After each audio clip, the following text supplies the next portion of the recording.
Bismillahirrahmanirrahim. Assalamualaikum warahmatullahi wabarakatuh. Wilujeng enjing barudak. Nah, dina dinten ayeuna kangge pelajaran bahasa Sunda, urang lebet kana materi anu baru nyaeta ngaregepkeun guguritan.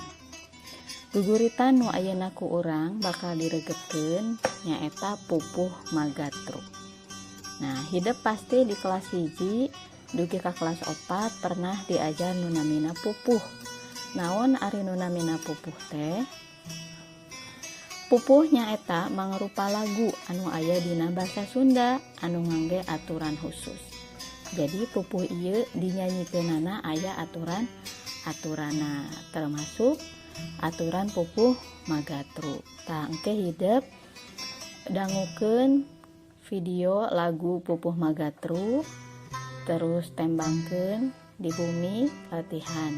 Nah, satu acan nembangkeun lagu pupuh magatru, urang tingali heula aturan pupuh magatru.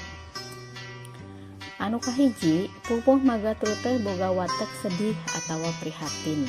Nah, dina buku paket di halaman 27 dugi ka 28 aya guguritan pupuh magatru anu judulna Rempug Jukung.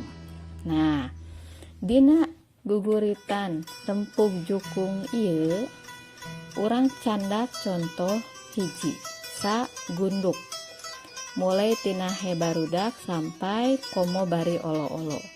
Nah, dina guguritan ieu aya nu disebut sapada. Naon ari sapada teh? Sapada teh sagunduk atawa lamun dina teks mah saparagraf. Nah, jadi mulai ti hebarudak sampai komo bari olo-olo eta disebutna sapada. Nah, ayeuna cik di halaman 27 dugi ka 28 aya sabaraha pada? Di halaman 27 aya 1 2 3 aya 4 pada. Di halaman 28 aya 2 pada. Berarti guguritan Rempug Jukung teh aya genep padanya.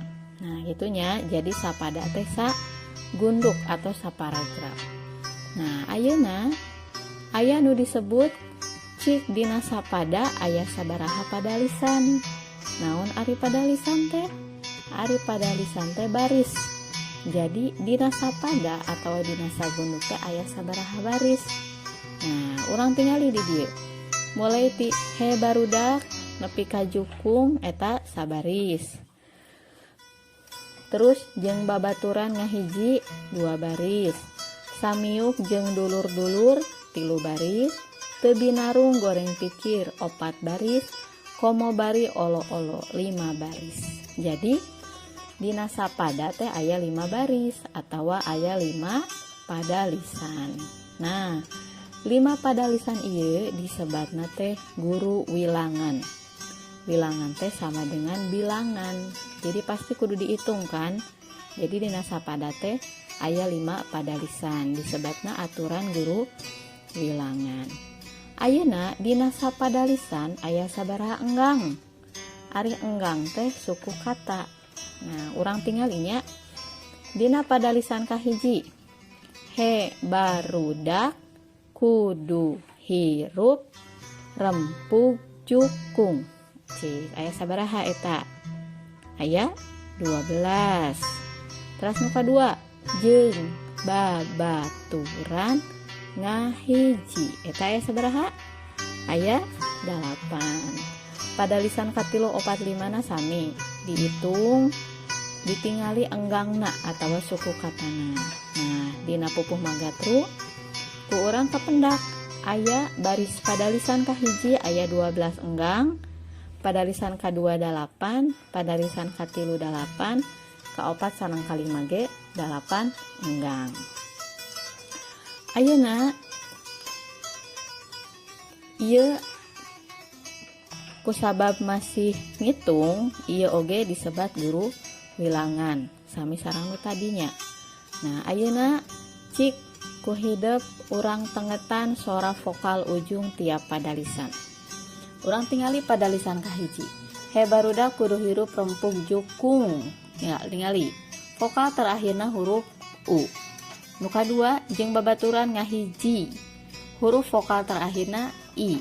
Samiuk jeung dulur-dulur, huruf terakhirna U. Teu binarung goreng pikir, huruf terakhirna I. Pada lisan terakhir, komo bari olo-olo, huruf terakhirna O. Nah, jadi ku urang kapendak. Sora vokal tiap ujung U, I, O. Nah, lamun tadi nu kaitana sareng angka disebatna guru wilangan, lamun anu kaitana sareng huruf vokal ujung tiap pada lisan disebatna guru lagu. Nah, tina pupuh magatru ieu urang kenging kesimpulan bahwa aturan pupuh magatru teh 12U 8I 8U 8I 8O.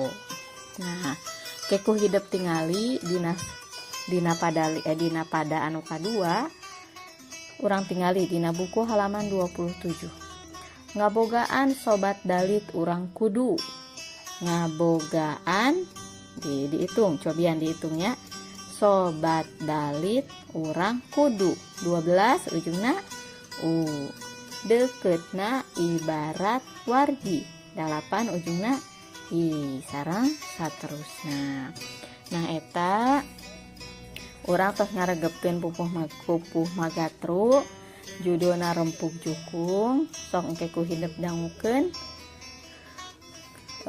tembangna atawa dangukeun laguna pupuh magatru. Teras pami atos tiasa dikerjakeun halaman latihananya halaman 28.